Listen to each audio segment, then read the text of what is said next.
नमस्कार, मैं हूं शशि तुषार शर्मा। आज तक पंजाब के स्पेशल बुलेटिन में यूके, यूएस और कनाडा समेत सभी अंतर्राष्ट्रीय दर्शकों का स्वागत है। आज हम आपको दिखाएंगे चुनाव के बीच पुंछ हमले को लेकर कांग्रेस और बीजेपी में मच गया है घमासान। दिखाएंगे पंजाब की बठिंडा लोकसभा सीट से बीजेपी उम्मीदवार परमपाल कौर की नई मुसीबत, कहां हो रहा है छोटे बच्चों की जान के साथ खिलवाड़, ये भी दिखाएंगे। साथ ही आपको हर खबर से भी रूबरू कराएंगे।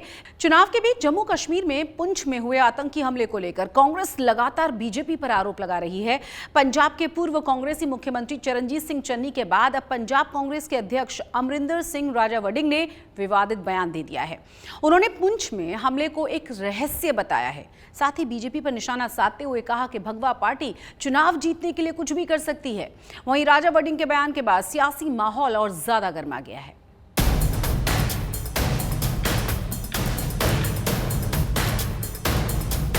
चुनाव सिर पर है और बयानों से घमासान मचा है। हमले करवाए जाते हैं, ये बीजेपी को जिताने का एक स्टंट होता है। बार पर पलटवार होता है। क्या चमड़ी के रंग का खेल शहजादे को किसने इजाजत दी है? फिर से नया बार होता है। बीजेपी चुनाव के दरमियान कुछ भी कर सकती है। चुनावी मौसम में यूं तो कांग्रेस पार्टी के अंदर विवादित बयान देने वाले कई नेता हैं, पर ताजा विवाद पंजाब कांग्रेस के प्रधान और लुधियाना से कांग्रेस के उम्मीदवार अमरिंदर राजा वडिंग को लेकर हुआ है, जिन्होंने पुंछ हमले को लेकर बीजेपी पर निशाना साधते हुए कह दिया है कि चुनाव के दौरान बीजेपी कुछ भी कर सकती है। हाँ तो ये तो पुलवामा की अज भी बहुत बड़ी मिस्ट्री है, बहुत बड़ी कहानी है। उतों दे गवर्नर की कह रहे ने, तुसी देखे ना पुलवामा दी, सो पता नहीं किस मामले च की कहानी निकल सकती है। और बीजेपी, मैं पुंछ की गल नहीं कर रहा, बीजेपी चुनाव के दरमियान कुछ भी कर सकती है। अब जब तीर कमान से निकला है तो लाजमी है कि इस पर पलटवार भी होगा।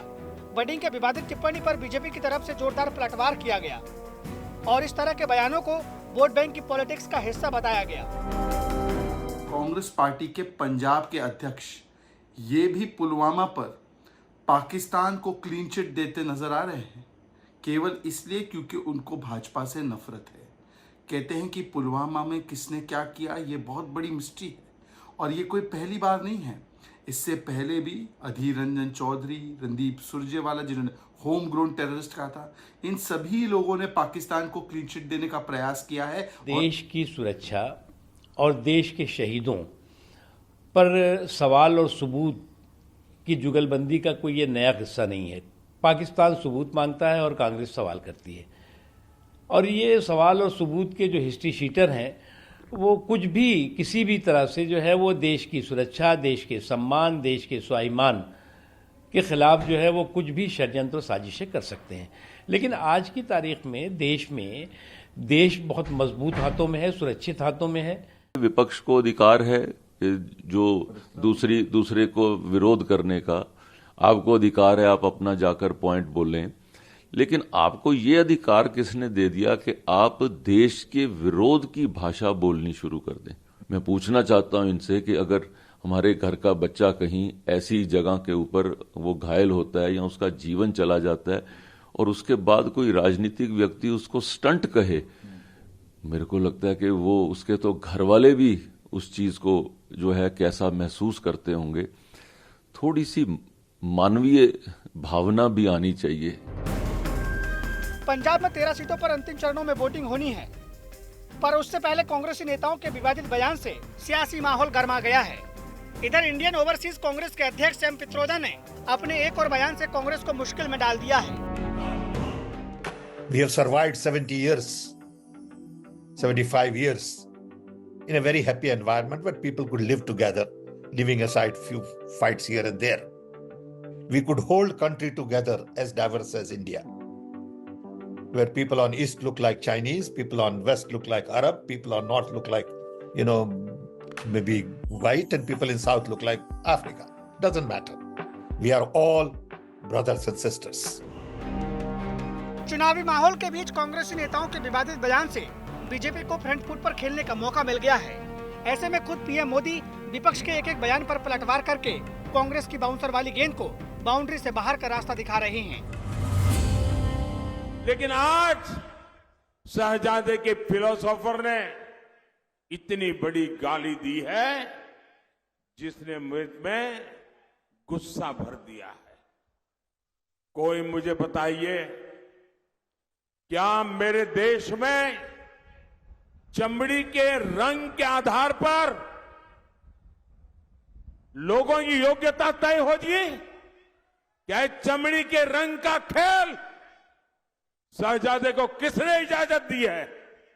संविधान सर पे लेकर के नाचने वाले लोग चमड़ी के रंग के आधार पर मेरे देशवासियों का अपमान कर रहे हैं।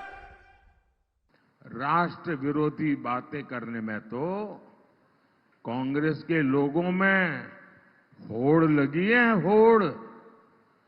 वोट के हर चरण के बाद कांग्रेस का पाकिस्तान प्यार चरम पर पहुंच रहा है। इन लोगों के बयान हैरान करने वाले हैं।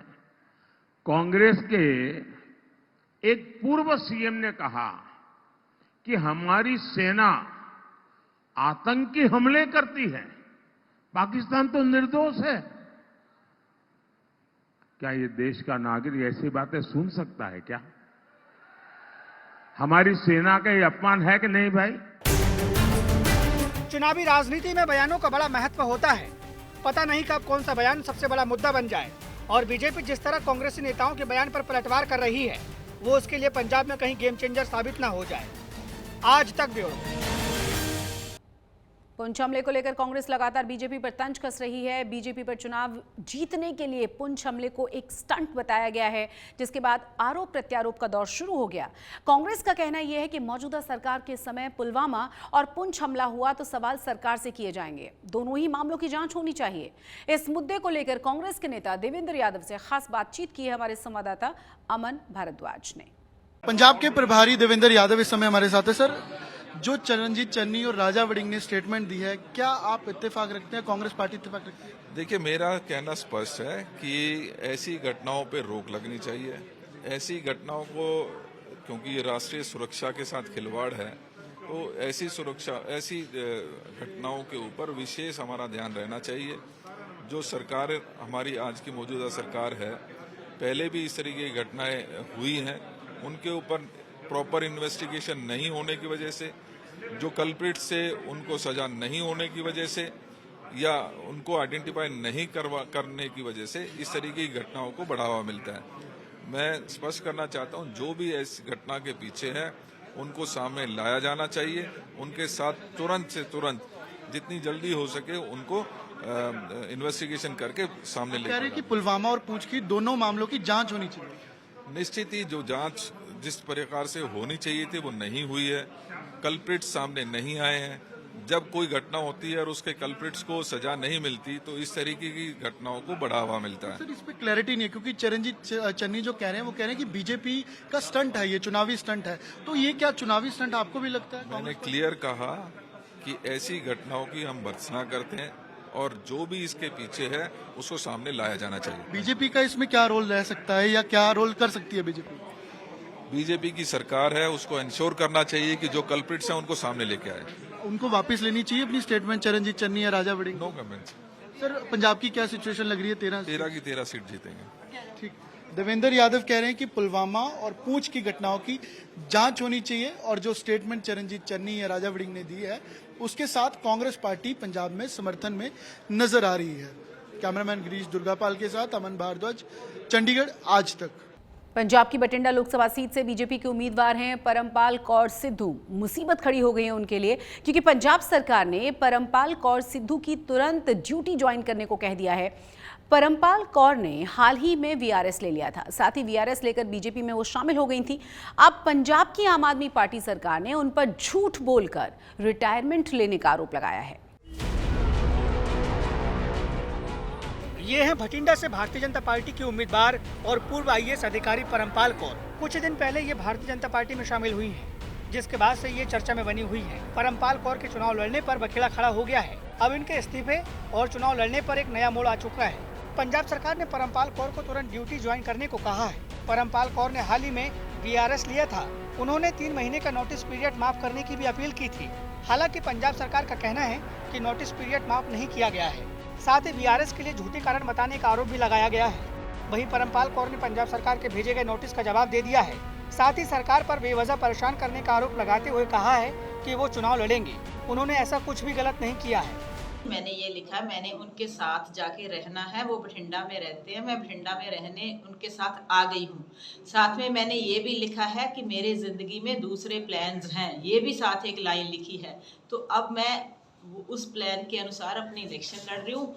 वैसे भी रिटायर्ड बंदा कुछ करे कुछ ना करे उसका सरकार से कोई मतलब नहीं होता। सरकार ऐसे सारी उम्र मैं कोई सरकार की गुलाम नहीं हूँ। मैं कल को अमेरिका भी जा सकती हूँ तो सरकार मुझे रोकेगी कि आप वहाँ क्यों चले गए। जब मैं रिटायर ही हो चुकी हूँ तो सरकार का मेरे साथ मतलब क्या है कि मैं क्या कर रही हूँ। परमपाल कौर के नामांकन दाखिल के दौरान मुश्किलें बढ़ सकती है। परमपाल कौर अपने पति के साथ भारतीय जनता पार्टी में शामिल हो गई थी, जिसके बाद पार्टी ने उन्हें भटिंडा से उम्मीदवार घोषित कर दिया था। परमपाल कौर अकाली दल के नेता सिकंदर सिंह मलूका की बहू है। उन्होंने अपनी बीआरएस एप्लीकेशन में मां की तबीयत खराब होने का दावा किया था। पंजाब सरकार ने इस पर सवाल उठाते हुए कहा कि उन्होंने झूठ बोलकर रिटायरमेंट लिया है। हालांकि परमपाल कौर सरकार के सभी आरोपों को नकार रही है। जो कार्रवाई उन्होंने करनी है वो कर सकते हैं। ज्वाइन मैं नहीं करने वाली, ना ही मेरा ज्वाइन करना बनता है, क्योंकि मैं रिटायर हो चुकी हूँ। मुझे सेंट्रल गवर्नमेंट ने रिटायर कर दिया है। अब कार्रवाई उनको जो लगती है वो कर सकते हैं। बाकी जो मैं इलेक्शन लड़ने जा रही हूँ उस पे इन बातों का कोई असर नहीं है। मैं अपना नॉमिनेशन पेपर फाइल करूँगी और इलेक्शन लड़ूंगी। जो कार्रवाई उनको करनी है वो अलग से करते रहें, जो उनकी मर्जी है वो करते रहें। सो ये तो चलता रहेगा, जैसी सरकार है वैसे काम चल रहे हैं। पंजाब में परमपाल कौर के इस्तीफे और बीजेपी में शामिल होने को लेकर विवाद चरम पर है। ऐसे में नामांकन दाखिल के दौरान कौर की मुश्किलें बढ़ सकती है। दोनों पक्ष अपने अपने दावे पेश कर रहे हैं। ऐसे में देखने वाली बात ये होगी कि परमपाल कौर चुनाव लड़ती हैं या दोबारा ड्यूटी ज्वाइन करती हैं। आज तक ब्यूरो। पंजाब में 1 जून को आखिरी चरण में मतदान होना है। बीजेपी को छोड़कर सभी पार्टियों ने सभी 13 सीटों पर अपने अपने प्रत्याशियों के नामों का ऐलान कर दिया है। वहीं आज संगरूर से कांग्रेस के उम्मीदवार सुखपाल सिंह खेरा ने अपने समर्थकों के साथ पहुंचकर नामांकन भर दिया। इससे पहले सुखपाल खेरा ने संगरूर में एक बड़ी रैली को संबोधित करते हुए बीजेपी पर जमकर निशाना साधा। इस मौके पर पंजाब कांग्रेस के अध्यक्ष अमरिंदर सिंह राजावड़िंग समेत पार्टी के कई बड़े नेता यहां मौजूद थे। ਸਾਰੇ ਘਰ ਘਰ ਤੱਕ ਪਹੁੰਚ ਗਿਆ। ਜਿਹੜੀਆਂ ਗਾਰੰਟੀਜ਼ ਕਾਂਗਰਸ ਨੇ ਦਿੱਤੀਆਂ, ਐਮਐਸਪੀ ਲਾਅ ਹੋਵੇਗਾ, ਨੌਜਵਾਨਾਂ ਨੂੰ ਰੋਜ਼ਗਾਰ ਦੇ ਸਾਧਨ ਹੋਣਗੇ, ਔਰਤਾਂ ਦੇ ਵਾਸਤੇ ਜੋ ਸਾਡੇ ਰਾਹੁਲ ਗਾਂਧੀ ਜੀ ਨੇ ਪ੍ਰੋਮਿਸ ਕੀਤਾ ਹਰ ਔਰਤ ਨੂੰ, ਉਹ ਅਸੀਂ ਜਿੰਨੀਆਂ ਵੀ ਗਾਰੰਟੀਜ਼ ਉਹਨਾਂ ਨੇ ਦਿੱਤੀਆਂ वो गारंटीज ਨੂੰ लागू करने ਵਿੱਚ ਅਸੀਂ पूरा रोल अदा करेंगे। संगरूर में स्वास्थ्य विभाग की बड़ी लापरवाही सामने आई है, जहां आंगनबाड़ी केंद्र में बच्चों की एक्सपायरी डेट की दवा को वितरित कर दिया गया। गुस्साए बच्चों के परिजनों ने आंगनबाड़ी केंद्र पहुंचकर बड़ा हंगामा किया। साथ ही साथ जिम्मेदार लोगों के खिलाफ कार्रवाई की भी मांग की गई है। संगरूर में स्वास्थ्य विभाग की बड़ी लापरवाही, बच्चों को दी गई एक्सपायरी डेट की दवा, परिजनों का आंगनबाड़ी विभाग पर बड़ा आरोप, दवा को जलाकर नष्ट करने की हुई कोशिश। ये तस्वीरें संगरूर के गोविंदपुरा जवाहरवाला गांव के आंगनबाड़ी केंद्र की हैं, जहां बच्चों को एक्सपायरी डेट की दवा दिए जाने के बाद परिजनों में काफी गुस्सा है। आरोप है कि बच्चों को iron and folic acid syrup 6 महीने की एक्सपायरी डेट की दी गई है। खबर मिलने पर बच्चों के परिजनों ने जब इसकी शिकायत जिम्मेदार लोगों से की तो आंगनबाड़ी केंद्र ने कार्रवाई करने की जगह बची हुई सिरप को जलाकर नष्ट करने की कोशिश की। ਸਾਡੇ ਪਿੰਡ 'ਚ ਹੀ ਰਾਸ਼ਨ ਵੰਡਣ ਆਂਗਣਵਾੜੀ 'ਚ ਰਾਸ਼ਨ ਵੰਡਦੇ ਸੀਗੇ, ਉਹਦੇ ਨਾਲ 2 ਸ਼ੀਸ਼ੀਆਂ ਦੇ ਰਹੇ ਨੇ ਆਹ ਵਾਲੀਆਂ ਬੱਚਿਆਂ ਵਾਸਤੇ। ਨਾ ਤਾਂ ਉਹ ਐਵੇਂ ਦੱਸ ਰਹੇ ਹੈਗੇ ਵੀ ਕਿਵੇਂ ਦੇਣੀ ਆ ਬੱਚੇ ਨੂੰ, ਕਿੰਨੇ ਚਮਚ ਦੇਣੇ ਆ, ਕੁਝ ਨਹੀਂ ਐਵੇਂ ਦਾ ਦੱਸ ਰਹੇ। ਤੇ ਅਸੀਂ ਘਰ ਜਾ ਕੇ ਦੇਖਿਆ ਇਹ ਐਕਸਪਾਇਰ ਹੋਈਆਂ ਪਈਆਂ ਨੇ। ਸਾਨੂੰ ਇਸ ਮਾਮਲੇ ਦੀ ਜਾਂਚ ਚਾਹੀਦੀ ਹੈ। ਜਦੋਂ ਇਹਨਾਂ ਸ਼ੀਸ਼ੀਆਂ ਦਾ ਨੰਬਰ ਦੇਖਿਆ ਜੀ ਇਹ ਗਲਤ ਤੀਆਂ, ਇਹਨੇ ਡੇਟ ਟੱਪੀ ਹੋਈ ਦੀ। ਇਹ ਕਾਦੇ ਵਾਸਤੇ ਨੇ ਸ਼ੀਸ਼ੀਆਂ? ਇਹ ਬੱਚਿਆਂ ਵਾਸਤੇ ਨੇ। ਬੱਚੇ ਕਹਿੰਦੇ ਨੇ ਵੀ ਜਿਹੜੀਆਂ ਮਾਵਾਂ ਨੇ ਬੱਚਿਆਂ ਦੀਆਂ ਉਹ ਵੀ ਪੀ ਸਕਦੀਆਂ ਨੇ। ਨੁਕਸਾਨ ਬਹੁਤ ਵੱਡਾ ਹੋ ਸਕਦਾ ਜੀ, ਕੋਈ ਵੀ ਇਹਨੂੰ ਪੀ ਕੇ ਬਿਮਾਰ ਵੀ ਹੋ ਸਕਦਾ ਜਾਂ ਕੋਈ ਹੋਰ ਬਿਮਾਰੀ ਲੱਗ ਸਕਦੀ ਆ। ਇਹੀ ਜ਼ਿੰਮੇਵਾਰ ਨਹੀਂ ਜੋ आंगनबाड़ी ਦੇ। आरोप है कि आयरन एंड फोलिक एसिड की सिरप सभी बच्चों को 2-2 शीशी दी गई थी। परिजनों ने जब एक्सपायरी डेट की सिरप बच्चों के हाथों में देखी तो उनके होश उड़ गए। कुछ ही देर में ये खबर पूरे गांव में फैल गई। गुस्साए बच्चों के परिजनों ने आंगनबाड़ी केंद्र पर पहुंचकर विरोध जताया। साथ ही जिम्मेदार लोगों के खिलाफ कार्रवाई की मांग भी की। वहीं आंगनबाड़ी प्रशासन के लोग गलती स्वीकारने की जगह एक दूसरे पर आरोप लगा रहे हैं।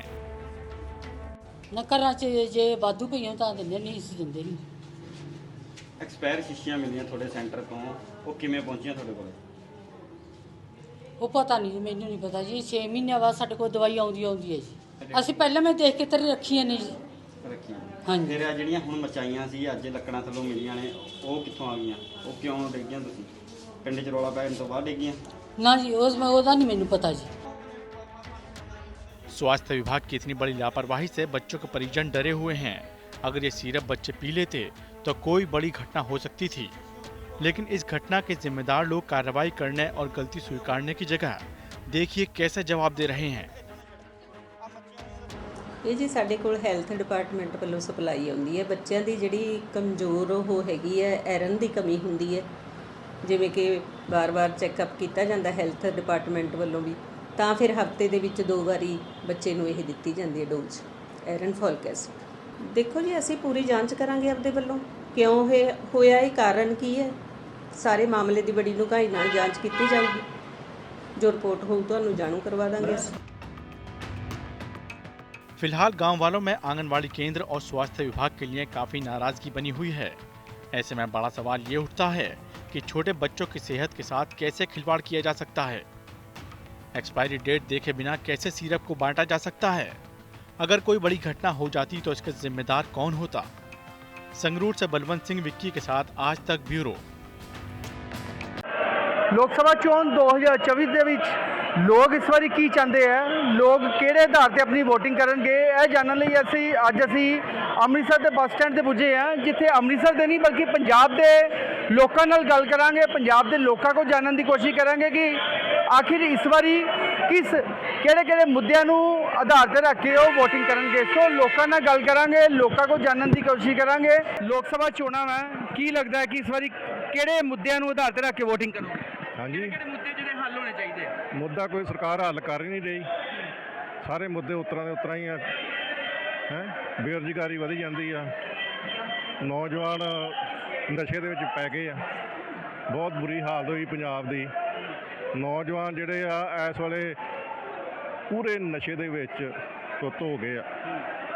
ਘਰ ਘਰ ਨਸ਼ਾ ਵਿਕਣ ਡਿਆ ਵਾ, ਕੋਈ ਨਸ਼ੇ ਦੇ ਠੱਲ ਨਹੀਂ। ਇਹ ਜਿਹੜੇ ਮੁੱਦੇ ਆ, ਨਸ਼ੇ ਦਾ ਹੋਏ, ਬੇਰੁਜ਼ਗਾਰੀ ਦਾ ਹੋਏ, ਵਿਧਾਨ ਸਭਾ ਚੋਣ ਹੋਣ, ਲੋਕ ਸਭਾ ਚੋਣ ਹੋਣ, ਕੋਈ ਵੀ ਉਮੀਦਵਾਰ ਹੋਏ, ਉਹ ਐਸੇ ਮੁੱਦਿਆਂ ਦੇ ਆਧਾਰ ਤੇ ਵੋਟ ਮੰਗਦਾ ਲੋਕਾਂ ਕੋ, ਲੇਕਿਨ ਮੁੱਦੇ ਹੱਲ ਨਹੀਂ ਹੁੰਦੇ। ਬਿਲਕੁਲ ਜੀ, ਕੋਈ ਵੀ ਸਰਕਾਰ ਆ ਜਾਏ ਕੋਈ ਮੁੱਦੇ ਹੱਲ ਨਹੀਂ ਕਰਦੀ, ਵਾਅਦੇ ਕਰ ਜਾਂਦੀ ਆ, ਮੁੱਦੇ ਹੱਲ ਨਹੀਂ ਕੋਈ ਵੀ ਕਰਦੀ। ਹਾਂਜੀ, ਸੈਂਟਰ 'ਚ ਕਿਹਨੂੰ ਦੇਖਣਾ ਚਾਹੁੰਦੇ ਹੋ, ਰਾਹੁਲ ਗਾਂਧੀ ਕੇ? ਸੈਂਟਰ ਦੇ ਵਿੱਚ ਤੇ ਮੋਦੀ ਠੀਕ ਆ। ਮੋਦੀ ਰਾਹੁਲ ਗਾਂਧੀ ਤੇ ਨਹੀਂ ਫਿੱਟ ਨਹੀਂ ਆ ਪ੍ਰਧਾਨ ਮੰਤਰੀ ਦੇ। ਮੋਦੀ ਵਧੀਆ। ਤੁਸੀਂ ਕੀ ਦੇਖੋਗੇ, ਉਮੀਦਵਾਰ ਕਿਹੋ ਜਿਹਾ ਚੁਣੋ? ਉਮੀਦਵਾਰ ਸੱਚਾ ਸੁੱਚਾ ਤੇ ਇਮਾਨਦਾਰ ਹੋਣਾ ਚਾਹੀਦਾ। ਮਤਲਬ ਸਫਾਈ ਲਈ ਬਹੁਤ ਘੱਟ ਧਿਆਨ, ਆਪਣੇ ਪੰਜਾਬ ਦੇ ਲੋਕਾਂ ਦਾ ਵੀ ਧਿਆਨ ਬਹੁਤ ਘੱਟ ਆ, ਸਰਕਾਰਾਂ ਦਾ ਵੀ ਬਹੁਤ ਧਿਆਨ ਘੱਟ ਆ। ਅਸੀਂ ਹੁਣ 2 ਮਹੀਨੇ ਕੀਰਤਨੀ ਜੱਥਾ ਕੀਰਤਨ ਕਰਕੇ ਆਏ ਹਾਂ ਹਾਂਗਕਾਂਗ ਦੀ ਧਰਤੀ ਤੇ। ਵਿਦੇਸ਼ਾਂ ਨੇ ਇੰਨੀ ਤਰੱਕੀ ਕੀਤੀ ਆ, ਬਿਲਕੁਲ ਕਰਪਸ਼ਨ ਹੈ ਨਹੀਂ ਗੀ ਉੱਥੇ, ਤੇ ਇੰਨੇ ਵਧੀਆ ਲੋਕ ਆ, ਇਮਾਨਦਾਰ ਲੋਕ ਆ। ਭਾਵੇਂ ਅੱਧੀ ਰਾਤ ਤੱਕ, ਸਾਰੀ ਰਾਤ ਤੁਸੀਂ ਬਾਹਰ ਤੁਰੇ ਫਿਰਦੇ ਰਹੋ, ਤੁਹਾਨੂੰ ਕੋਈ ਖਤਰਾ ਨਹੀਂ। ਤੇ ਇੱਥੇ ਕੈਨੇਡਾ ਵਰਗੇ ਮੁਲਕਾਂ 'ਚ ਵੀ ਹੁਣ ਤਾਂ ਕਤਲੋਗਾਰਤ ਹੋਣ ਲੱਗ ਗਈ। ਸਾਡੇ ਪੰਜਾਬ 'ਚ ਤਾਂ ਬੁਰਾ ਹਾਲ ਆ, ਰੋਜ਼ ਕਤਲ। ਪਰ ਇਹਦੇ ਤੇ ਠੱਲ ਪਾਉਣੀ ਆ ਸਰਕਾਰਾਂ ਨੇ।